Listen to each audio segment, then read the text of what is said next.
Hi everyone, my name is Vanessa Valuco, and welcome to Personal Pans, conversations about belief, transformation, and all the weird things that we experience. Today's episode features Courtney Block.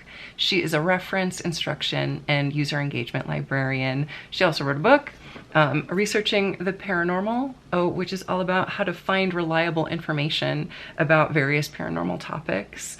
We had an incredible conversation.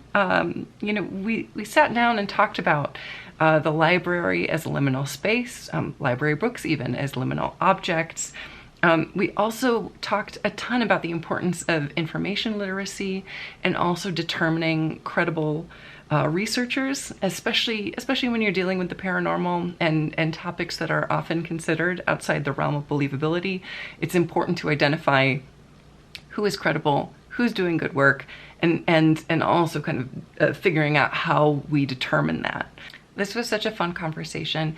Courtney has this incredible passion and curiosity about learning and about educating, and really has a sense of the power of sharing information with people, and also the real importance of libraries in educating and in training people to be good researchers. It was just so inspiring to talk to her, and I hope you enjoy this conversation as well. It's so funny because I'm always like, whenever I like go to parties or whatever, like if I go with someone, they'll just be like, oh my God, don't get her started about library. Because like, right. I could, I don't know, but I think, for me, it's like what you just said, like, libraries are important to me because of those like human interactions and Yes. human experiences. And yes, I like to research, and yes, I love reading, but I became a librarian because I like helping people. Yeah. And I'm not saying that needs to be the case for every librarian ever. Right. Because there's a lot of back end stuff that happens that, anyways. Yes. I'm not trying to sort of say that my justification is the best, but I don't know. Sometimes I just get really frustrated by things that inhibit that human experience. Right. And, like when I used to work at the public library, and it's just like, can we stop policing people laying their head down and taking a nap? Yes. Can we stop policing the fact that, maybe this person does have an offensive odor because guess what? They're homeless. Can you have some compassion? Like, exactly. Yes. I don't know. Yes. Well, that, and again, too, it's like, I know we keep talking about like anti-capitalism, which I'm very into, but like that centering human relationships over exchanges and commodity exchanges is, again, radical, because everything in our society is constantly telling us that there's only value in use, right? Use value, exchange value. And if you're just like, no, I'm not paying attention to any of that, I'm centering a human interaction above monetization, that is inherently radical, and that is inherently human affirming. And I am 100% for that, always, everywhere. Yes. Yeah. Yeah. I do have a way to bridge this library paranormal like divide. Yes. Because I don't really think it is a divide. Okay. Yeah, right. So because all of this is like making me think of just so many things. I recently had a conversation with the gentleman at Paranormal Patio. Oh, yes.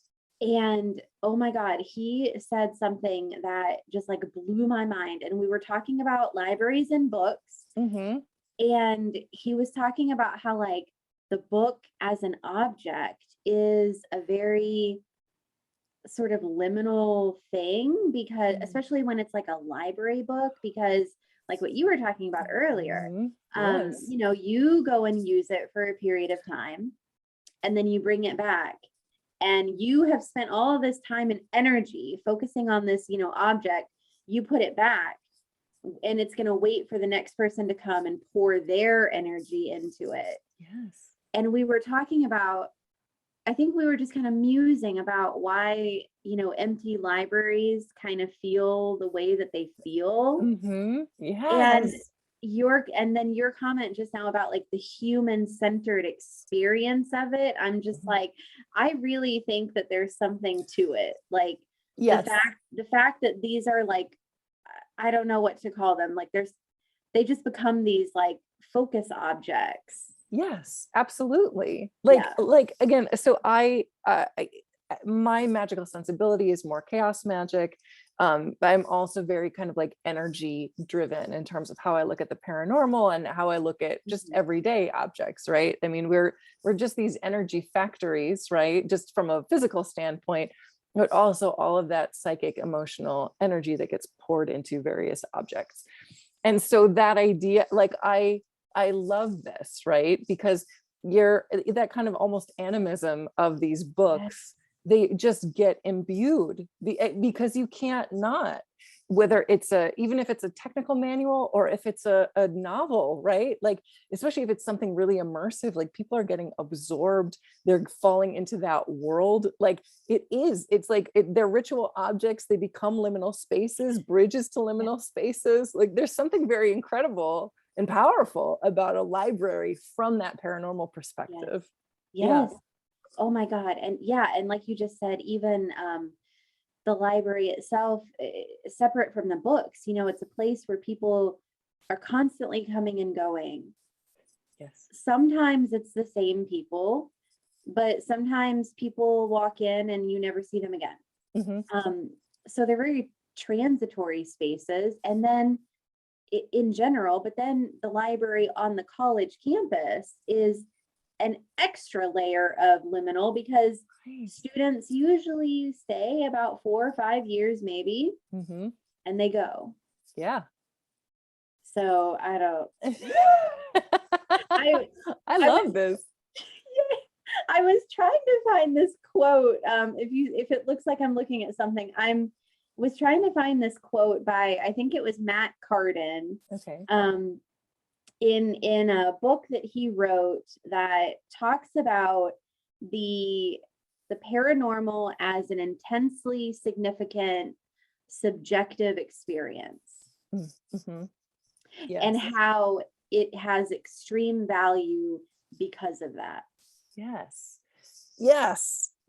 Okay. So yeah, this is my other like rant about methodology too, right? Because again, as sociology, I think allows for a certain flexibility of thought in terms of like measures and critical thinking about how we measure data. Because with hard sciences, there is this expectation of objective data. We have these objective measures to see what's actually going on. And it's like, no. First of all, the choice to choose a measure and data to measure is a subjective choice.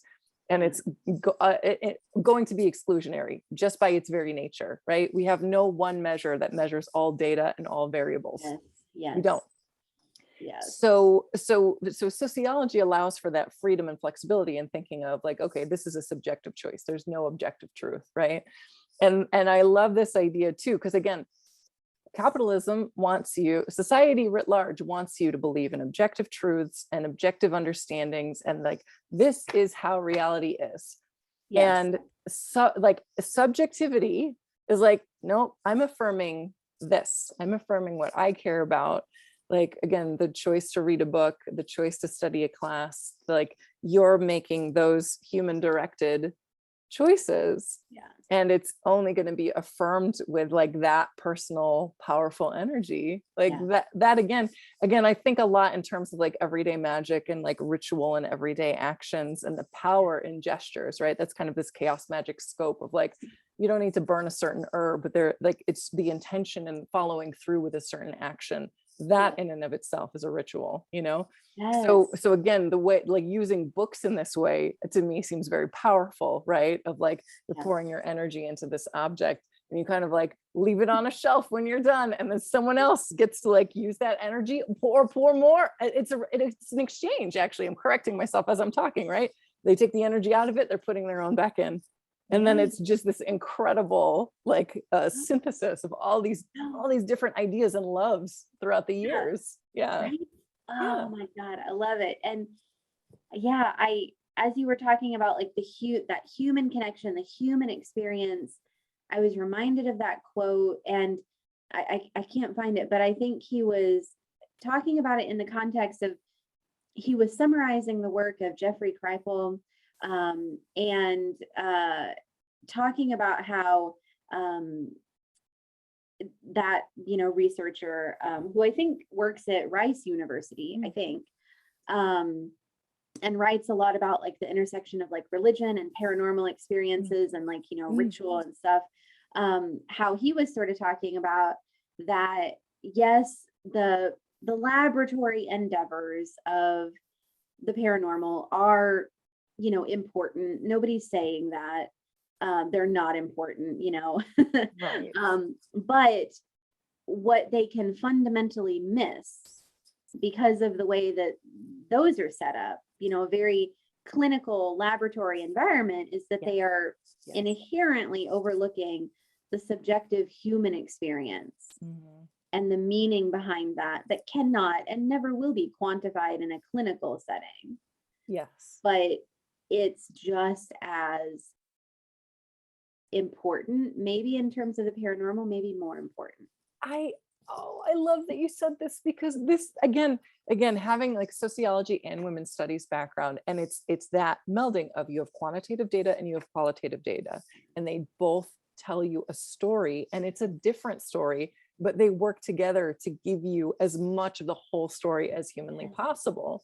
It's so funny because yesterday I was talking with a coworker about my podcast, and it's like, I care more about like the folklore, the personal narrative. Like there is something, again, that our stories about our experiences are powerful. I've been reading tarot for many years, and I love the idea of like the influences card, because it's like, well, these can be real or imagined, but even if they're imagined, they're having a real influence on you, right? The power of the mind, what you're able to do. So being able to honor that there is some like kind of X factor here that we can kind of tease at, but we're never going to get the full story of. But talking to people, hearing how they talk about things, the way that they talk about things, like that to me is very interesting too. Like, and that idea of aggregate data, like when I was talking with Jack Brewer about UFOs and that kind of experience, like I care less about, is this a metal craft up in the sky? I care more about, what is everyone seeing and what are they saying about what they're seeing?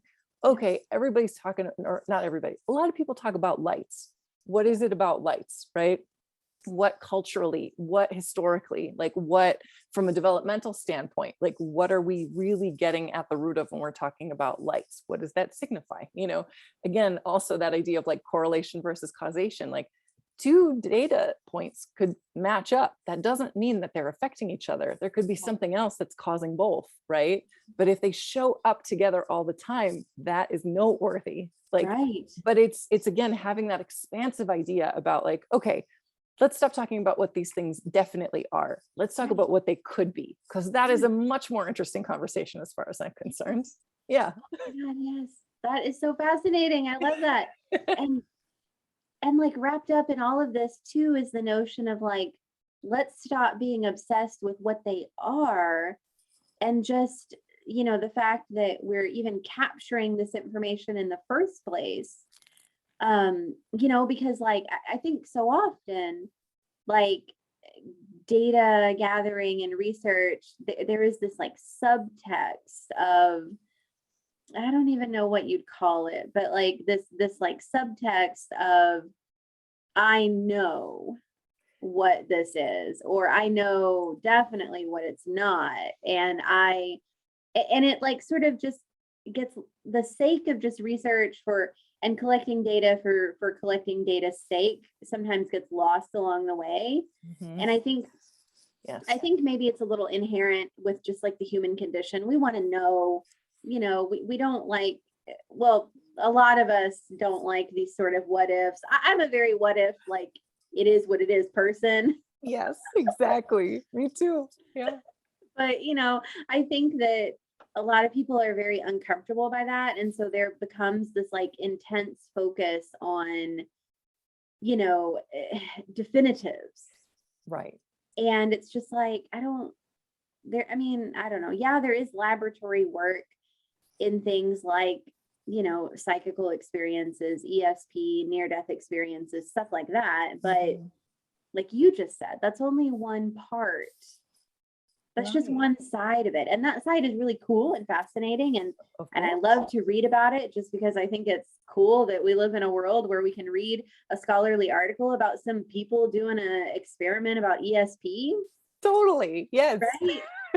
Yeah. But then like, I also think it's just as lovely and important to maybe like read a person's blog about their experience with scrying or meditation or whatever. Yes, exactly. Yes, yay. Because I also, again, my brain has just been buzzing this entire time.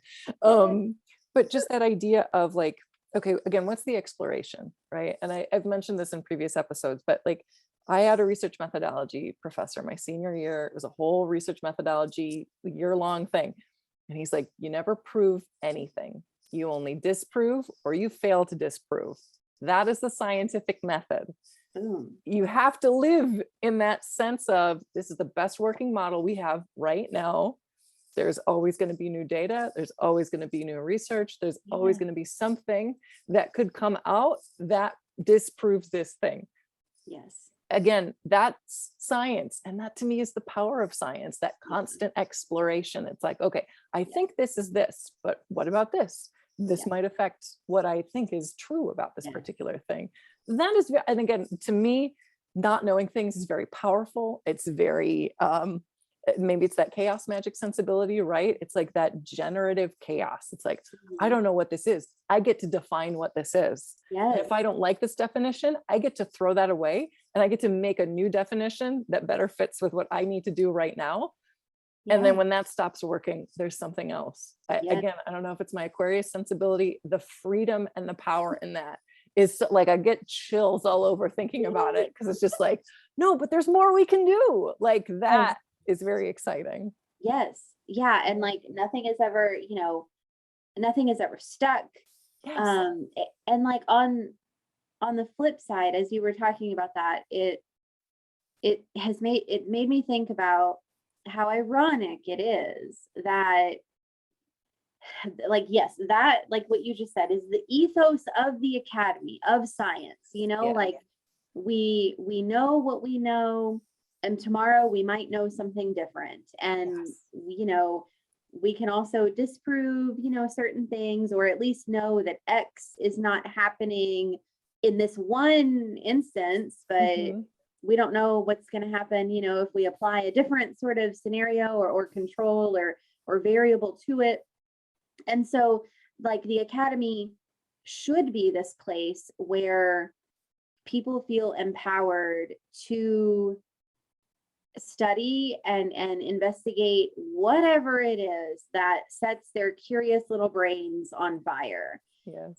And it's interesting to me that the paranormal has become this like sort of really just like maligned topic within the Academy. I mean, not all the time. I mean, there are people that are definitely like open to it and embrace it, but I don't think that it has taken the same path that many other fields and topics have taken. I don't think it has struggled. Of those other topics, what I'm saying is I don't think they have struggled nearly as much as researchers who engage with, fringe topics. Yes. And that's always been really curious to me, because it's like, wait a minute, like, who cares what the topic is? Like, you should just be promoting curiosity. And it doesn't mean that we're going to suddenly not adhere to the scientific method.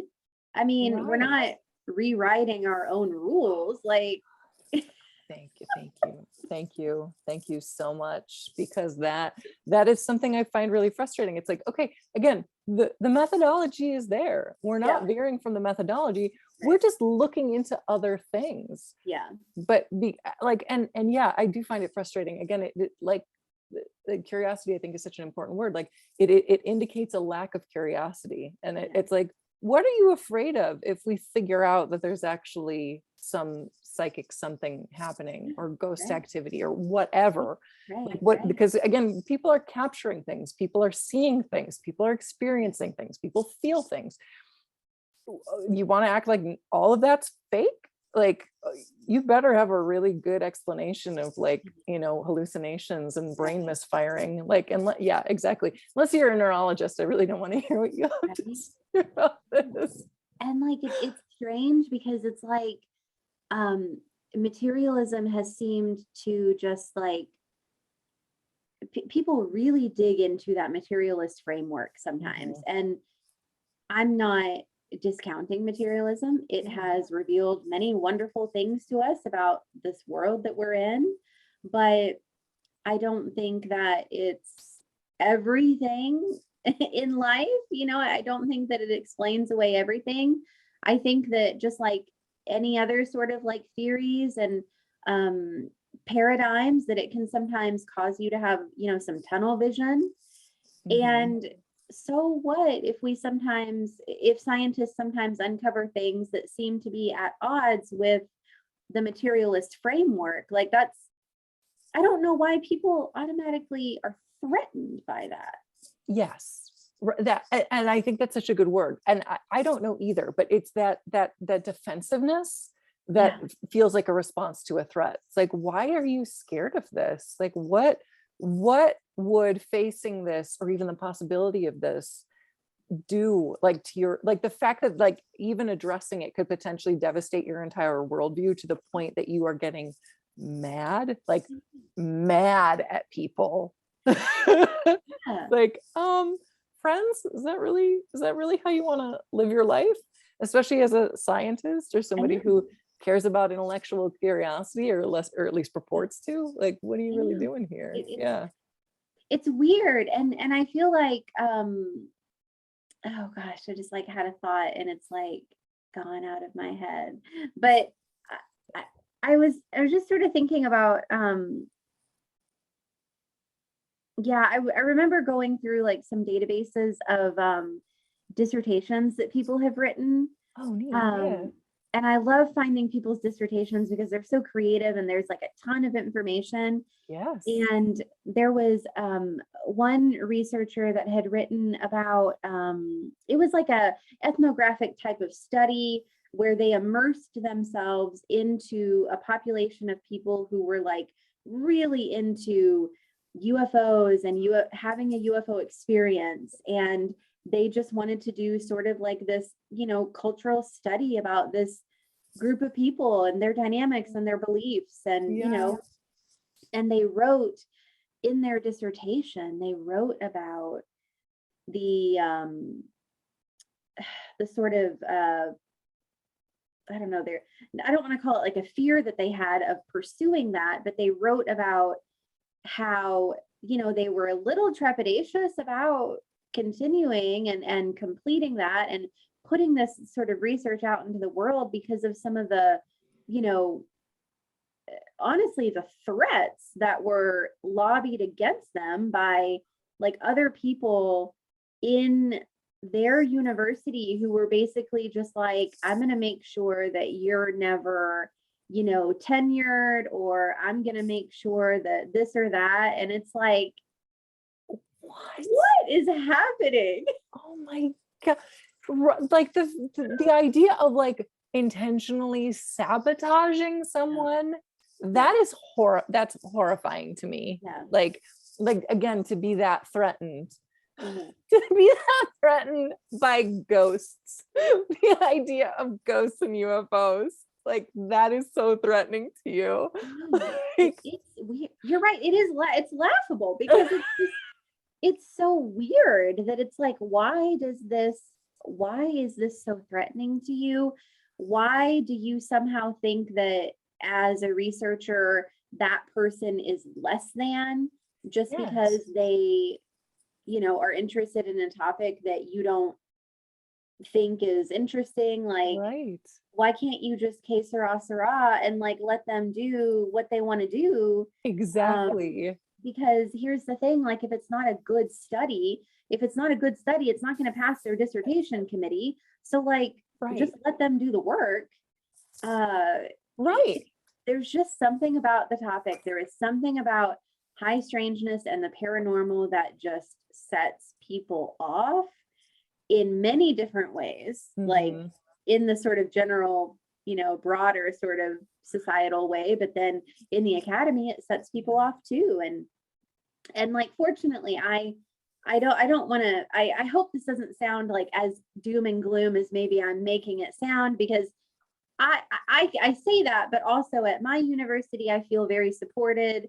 People ask me about what I write about, people sort of, have fun with the fact that I openly talk and write about the paranormal. Yes. Nobody has said anything. I don't fear for being like blackballed or anything. Good. Yeah. But I know that not everybody else has had that experience.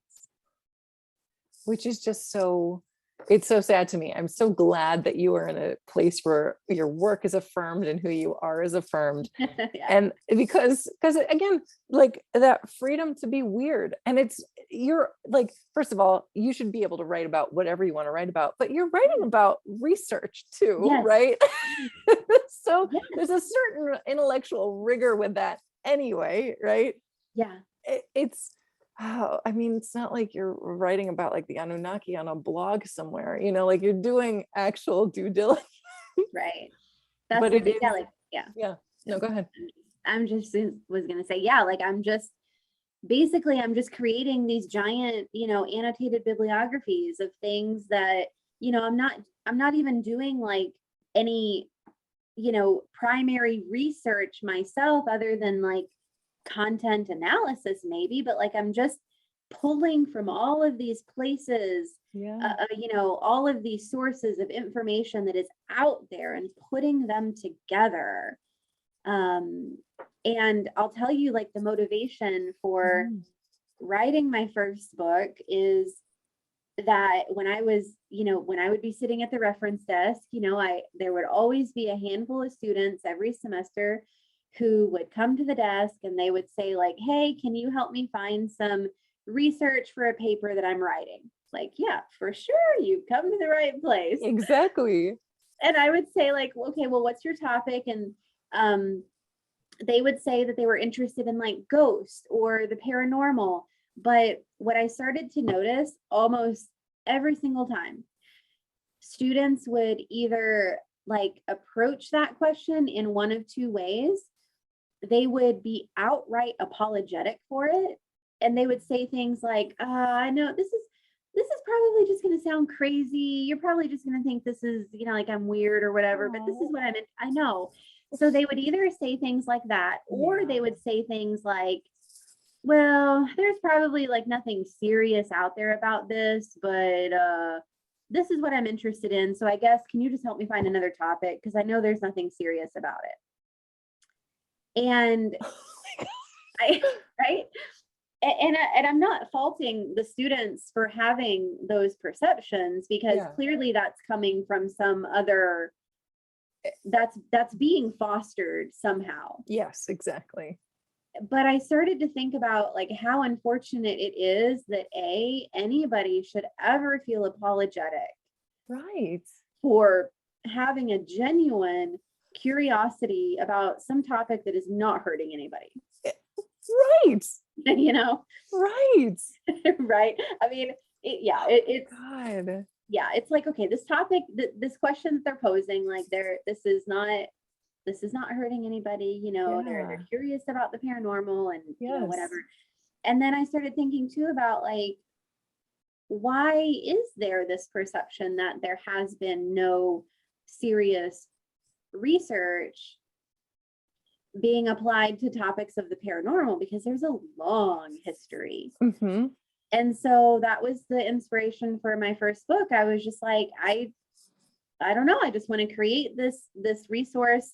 I'm not the first by any means to do anything like this, but I was just like, what can I do as a librarian to make it apparent to people that like you're curiosity is valid.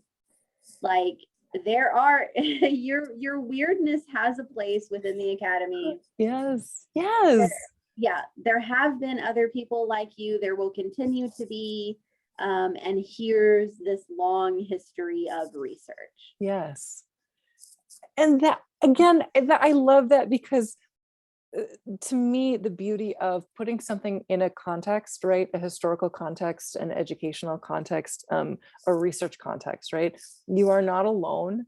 There are people who are doing serious work, who care about methodology, and you can look at what they're doing, decide if that's valid for you, or maybe, again, because that, like, the only way you're going to continue to develop better methods is if you look at what previous methods are. Yeah. And then you can say, okay, this was able to collect this data, this can show this, but now with newer technology or whatever, you can say like, okay, well, what can I do in these particular fields with what the tools are available to me right now? Yes. That's incredibly powerful, but you can only do that if you're looking at the historical context of what you're doing and kind of move that forward, like you're moving it forward, right? Like, and I think that unfortunately there is this idea of, well, this is just a silly thing that I'm interested in. And it's like, well, okay, you can have fun and also be serious. Like, yes, it's not mutually exclusive. Yes. Oh my God. You know, I have so many thoughts. Like wrapped up in all of this too is I also wanted to, as part of the work that I've done in both of my books and in what I talk about to students, is that there also needs to be an awareness of the ways in which certain information is valued above others and the problems that causes. So like, I will tell people like, okay, if you're interested in, let's say, near-death experiences, you probably, to have a really well-rounded paper, if it results in a paper, or just an understanding, if you're just someone curious about it, like it would be really useful to have some sort of scholarly article from a neuroscientist or, you know, whoever, right? Some sort of doctor, maybe who's talking about physically like what is happening to the body when this event is happening, but it is just as important to go read a blog about somebody's personal experience having an NDE. Absolutely. Yes. And those two people, but sometimes within the academy, and I think in general, and I'm not poo-pooing scholarly articles at all, because they are valuable, but I think sometimes, you know, sometimes students especially overlook the value of anything else that is not the scholarly article. And it's like, no, it's all about how you combine and other sources and put it together. Yes. Yeah. It again, eliminating the human element from research is always a mistake. It's always a mistake, because especially when you are studying human beings, and they're like, you're not just a brain and a body, right? There is some other process going on, and that lived experience and that perception. Because even if somebody hallucinated the whole near-death experience, right, I want to hear about what that looked like, right? Yeah. What was their experience? Because again, if you're just looking at what's happening physiologically, like, okay, is there a connection here, right? Between, like, because I remember, I think back in college, like there was this idea of like inducing the near-death experience, you know, and that there were certain like parts of the brain you could stimulate to like see a tunnel and that kind of thing, you know. It's like, that's cool, right? So, okay, there is some sort of basis or weird experience with tunnels. What about all those like people who see all sorts of other random stuff that doesn't line up? Again, that's interesting. Let's look at it. Even if you want to say again that it's all hallucination, like if lots of people are having the same hallucination, that's important data. Exactly. Oh my God. Okay, so I'm looking at this like book. I got to show you this. Please. Book. Yeah. Oh my gosh, look, this is like so professional, isn't it? Okay. Okay. So you just reminded me about, so this book is Close Encounters of the Fourth Kind, Alien Abductions, UFOs, and the Conference at MIT. Oh my gosh. Yes. What you just said reminded me of this book, which was written about literally an alien abduction conference that was held at MIT. Yeah. Because a Harvard psychiatry professor and a physics professor from MIT basically realized what you just said. They realized, like, hey, there are, tens of thousands of people talking about, UFOs and abduction experiences. And we don't know like what's going on, but we know that for some reason, like these people are reporting this on, in large international scales. Yes. And so that alone deserves, like, it deserves inquiry. Like, let's create a forum. Yes. Let's not ascribe judgment or, this sort of air of like, we know that we think, we think you're just crazy and we just want you here to like look at you. I mean, Yep, like, exactly. Yeah, yes. like let's just create this space and invite scholars and scientists and researchers and abductee experiencers to a place where we can all just talk about it. I love it. I love that. I'm gonna have to check out that book. There's the library to get it. In the library. And I love using that example to I have had to like sort of clap back at somebody at my, university. It wasn't even directed at me, but it was very much, they were talking about how embarrassing it was that Dr. Jeff Meldrum, the cryptozoologist relic hominoid researcher, had come to the university like years and years ago, and I was like, what's really embarrassing? Closed-mindedness. And I mean, I just said it. Yeah. And I was like, look, this guy is one of your peers in the academy, like, yeah, you guys aren't like in the same field or whatever, but like, here's a guy that has like a PhD, just like you, and has written in the scholarly literature, just like you, and, adheres to the scientific method, just like you. And you're really going to be so egotistical that you're going to publicly call this guy an embarrassment. Right. And so I did, I clapped back. And so I said, I actually referenced this book in like my response to that person. Yeah. And I was like, if you want an even more extreme example of how the paranormal in the academy has intertwined, why don't you go check out the Alien Abduction Conference at MIT? I love it. They never responded to me. Those are my favorite clapbacks, where it's like, here's data, have fun with that. Because they usually have no response. Yes. Right. And it's just like, I don't know, it just it sort of blows my mind that there's that attitude that some people have of like, well, this is embarrassing. And it's like, well, why? Like, is their methodology unsound? Like, is there fraud? Like, because there have been some cases in any field, like not just, the paranormal, but like all academic fields, like there, I feel like every year or so there's some big case about like plagiarism that comes out about, again, name a discipline, like this isn't.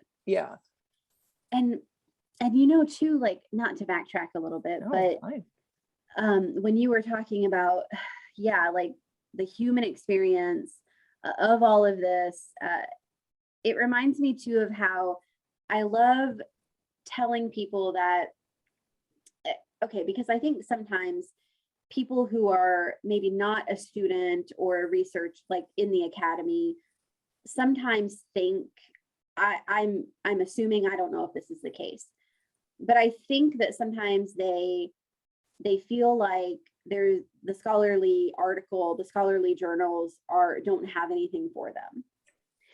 I think that it's for many reasons. I think that they might be worried that there's going to be too much jargon, right, and that they won't be able to understand it. But you know, I think that that's just a little bit of imposter syndrome, like, you know, showing through, because everybody I have trouble reading through. Sometimes I'll have to read scholarly articles 2 and 3 times through because I'm, you know, whatever. Yes. And I also think sometimes that people shy away from them for that reason, but also shy away from them because they don't know how to, you know, access them. Right. But also they think that it won't have any value to like their own sort of personal research or curiosity. But I love to remind people that it does have, it can really serve as inspiration for anybody, like other researchers in the academy and students doing research papers, yes, but also just like the random person who is maybe super interested in psychokinesis and they want to read this article published in the Journal of Parapsychology from like 1954 that outlines how this person set up a dice throwing experiment to study psychokinesis. Like, you can do that. Like, anybody can just do that at their house, you know, like, yeah, you can read it. You can read the article, get inspiration, and then be like, oh, here's a really detailed methodology that shows me literally this person like outlines how they set everything up from A to Z. And I could throw that together with a few things that I have laying around the house. Right. And I could have some fun. And just because your end goal isn't to like get published or whatever, so what? That's exactly it. Yeah. That's a beautiful thing. Again, the idea of experimentation, right? Like that intellectual curiosity. Not everything you do has to be for a paper or has to be for a book or has to be for a conference, whatever. Again, if you want to share it, you can have like WordPress, you can just put a blog out there, right? Like, and that's if you want to, right? Otherwise, you can just keep this data for yourself and that can inform your further intellectual explorations. That's exciting. Yes. Right. And, you know, I think especially for people that maybe have paranormal investigation groups, like there's so much that they could get inspired by in reading through these articles and being like, oh, that was kind of creative. Is there something that I can maybe use from this? Or, you know, not in a way of like, I have to replicate how this person did it because, you know, they're a published scholar, but in the way of just read it to see if you can get inspiration and an idea about how to do your own cool creative thing. Right. Yeah. Because everybody deserves access, you know, to this information and you know, there are ways to get at some of it, even if you have no affiliation with a university or a large library system or even a library system at all. Right. The information is accessible. It's out there. Yes. Yeah. Yeah. Amazing. Oh man. But I just, you know, I just like to tell like students especially, but just people in general too, that it's like, I love talking about the sort of academic, like scholarly history of the paranormal, just because I think it's subversive and interesting. Yes. But I also always want people to know that just because I do spend a lot of time talking about that doesn't mean that I'm saying that avenue of paranormal inquiry is any better than anything else, you know, Right. that those experiments are any more, you know, important than just somebody, you know, who's doing their own cool experiments in their home Yeah. just for the sheer fun of it. You know, Yeah, of course. like what you've been saying, that the Yeah. subjective paranormal experience is just as important as the many other ways that the paranormal weaves its way through our life. It's that exactly. And I think, just to be very clear, like, it's so obvious from everything that you say that you have such this beautiful kind of balanced approach to research and seeing validity in I think things that people typically discard and discount, like the personal, again, affirming the personal experience. Because you might have an experience, like, but also it's like, you might have an experience, you might not know what it means ultimately, but there's value in that experience and in communicating that experience, right? And yes, that there is, again, I have that quantitative and qualitative background. To me, you need both sides. Yes. And like, because on the one hand, I feel like I see, at least in like UFO circles, kind of this over reliance on personal narrative. And it's like, okay, this is very valuable. And also, do we take at face value everything that these people have seen? To me, it's more interesting to look at like common elements and the emotional reaction to those things. Like, what is this phenomena evoking? Like, that is a very powerful question. And I think, again, talking about lines of inquiry, like, that is a line of inquiry, right? Like, why is this causing very specific emotional, physiological reactions? Yes. But also, like, looking at data, like, again, it doesn't hurt to look at both sides. You're only going to get a more complete research picture if you look at all of that. Yeah. Oh my God. Yes. Boom. You just said it. Yeah. Like, it's like, information is just information. It doesn't, you know, like you said, it's only going to help you. Having even more pieces is only going to help you have a more complete, you know, picture, if there even is anything, if there even is ever a complete picture of anything. But yes, you know? Exactly. And I think that and that can be a really interesting thing to like navigate.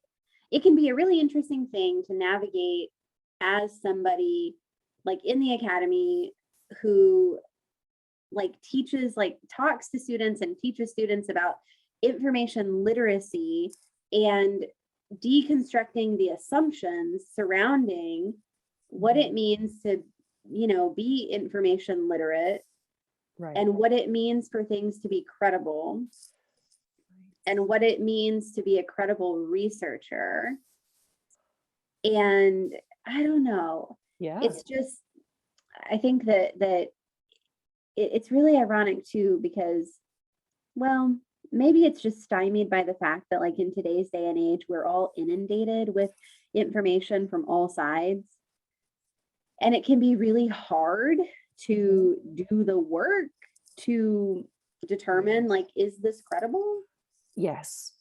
Is this, you know, is this person just making something up, or are they actually telling me some poignant personal experience that they had? You know, I don't know. Okay. So again, this is something I think about all the time too, because like, who is a reliable narrator? How do you determine if someone is a reliable narrator? Again, how flexible are you in accepting the idea that, oh, hey, maybe you talked to this person and they seemed very credible, but on further information gathering, you realize like they're either deluded or they're trying to sell a book or whatever it is, you know? And I wish that we had, I mean, I feel lucky because I was raised by like paranoid Polish immigrants who like don't trust anybody. So I was just kind of raised with this like critical eye towards literally everything. Very valuable, because anytime I hear something, I'm like, really? Okay. But I wish that there was something a little more codified in like educational systems of like, okay, we're on the internet now and anybody can post anything and say anything. And there is value in that in some ways. And it's also terrifying because anybody can say anything about anything. Yeah. And unfortunately, there are a lot of people who just immediately believe the stories because of whatever personal, biases they want validated, etc. Yes. How do you cultivate a critical eye? Yes. That is something I think about all the time, because again, if somebody could tell you a UFO, I keep talking about UFOs, but someone could tell you a ghost story, let's say that you really want to believe. Yeah. Okay. Again, a personal story is very valuable. Is there any accompanying material data at all? Mm-hmm. Or have other people had similar experiences in that location? Because again, if everybody or a lot of people are having a similar experience, I want to know. That is information, that is data, right? Yeah. So that kind of, again, questioning, like, okay, what more is there to this story? That is valuable, that exploration. Yes. Yeah. Yeah. And it's a hard thing to do. And we've all fallen victim to, believing something that didn't turn out to be so credible, or not realizing that it was not coming from a credible source, like it's hard. Totally. It's a hard thing to do. Yeah, exactly. Yeah. And even if you think you have a good bullshit detector, ultimately, like, some people are just very good. And especially if they're like lying to themselves, they're going to be very effective liars. You can't escape that. Like, unless you're a sociopath, you don't see that coming. Like, you just don't. And again, having that compassion of like, okay, I have to adjust my data here, like, this is not I'm not going to take this as a personal wounding. I made a mistake. Let's update our information. Like, that's powerful. Yes. And I think it's that, it's notions of like your skills in evaluating credibility and reliability are constantly evolving. Yeah. Because of the world that we live in. Right. And, it's not a black and white checklist, unfortunately. And like you said, I think that really does sort of like threaten people sometimes, and I know too that I think a lot of times we just have information like overload, and it's just too much sometimes. Totally. Yes. And so, it can be really hard. And and the thing is, like, it's not necessarily like, it's just as hard no matter who you are. Mm-hmm. Like, I think the student sometimes assumes that like, oh, well, like, you're a librarian, so like you just know like everything is credible, and that whatever, everything that is credible, and you can pick it out. And I'm just like, no, I do the work just like you do. That's it. Exactly. Like, I get caught in stuff too, and I don't know, and I have to dig a little deeper, and it's not easy.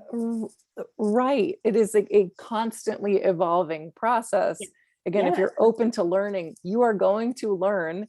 And again, if you're open to learning, you're going to find out all the ways in which you were wrong. And that can be very humbling. But again, there is power in that, because you're like, okay, well, I can learn better information now. I have that choice. I have learned a lesson. I know what to look for now. Oh my gosh. Yes. That reminds me so much of the ways that I hear a lot of people, recently, and I think it's a great thing. I hear them talking about and acknowledging the ways that like they have grown in the things that they have thought about the paranormal, and the ways that they have approached the paranormal. Yeah. And I think that's wonderful, because we are not the same people that we were like 5 years ago. We don't think this. I mean, we might still like maybe have the same core ideals, but like our thoughts about things are different. We have more nuance. We have more life experience. Yes. We have more perspective. And like, it's okay to be like, you know what? I used to think that, but I see the problems in thinking that way now. And I don't think that anymore. Yeah. And I don't, whatever it might be, related to the paranormal or not, but I'm glad that I've seen more and more people like talking about that. and embracing the fact that people grow, because I don't know, sometimes I think that can be like a really tricky thing for people to talk about. Right. And I don't know why, because it's like, of course we grow and change, and yeah, hopefully for the good, like.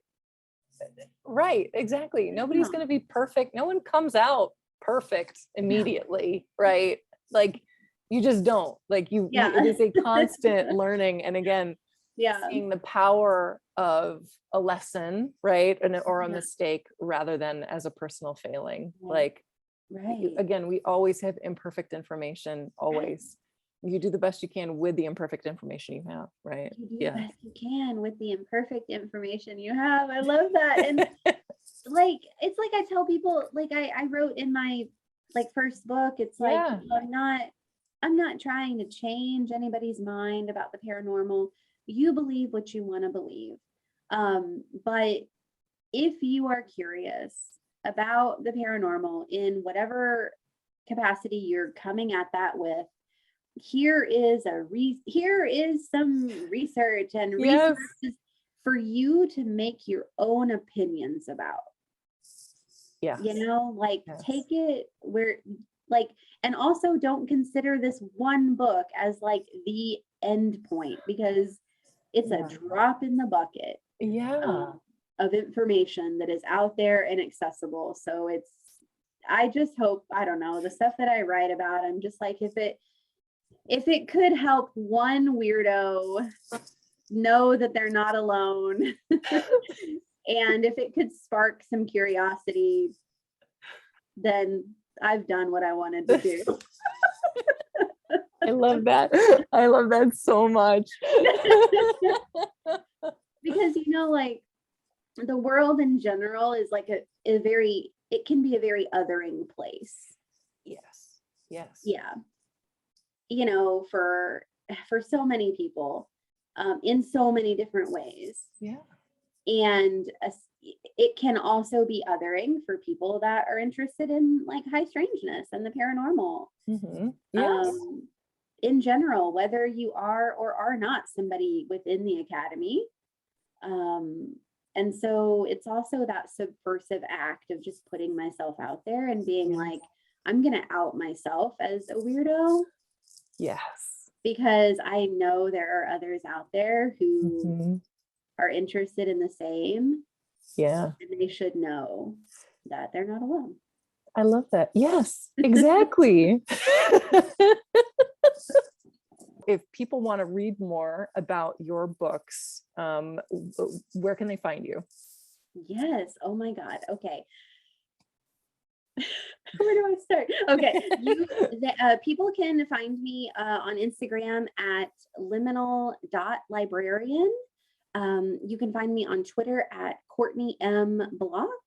You can find my first book on Amazon. You can also get it directly from the publisher with a discount code that I can send you. Maybe, okay, I'll send it to you. It gets you 30% off, or you can ask your libraries to get it for you, because you save your money and I still get recognized for the work. So please urge your local libraries and save your money. And yeah. I love it. Yeah. Support your libraries. Yeah. It's like, books are expensive. Yeah. And that is a privilege. It is a privilege to be able to own a book. Mm-hmm. And you do not have to purchase books to access them and read them. Your libraries are there for you. Yes. Yeah. But those are the ways that people can get a hold of me. And I would love to, hear any thoughts or, just questions or whatever, anytime from anybody. I love talking to weirdos. So amazing. yeah. Fantastic.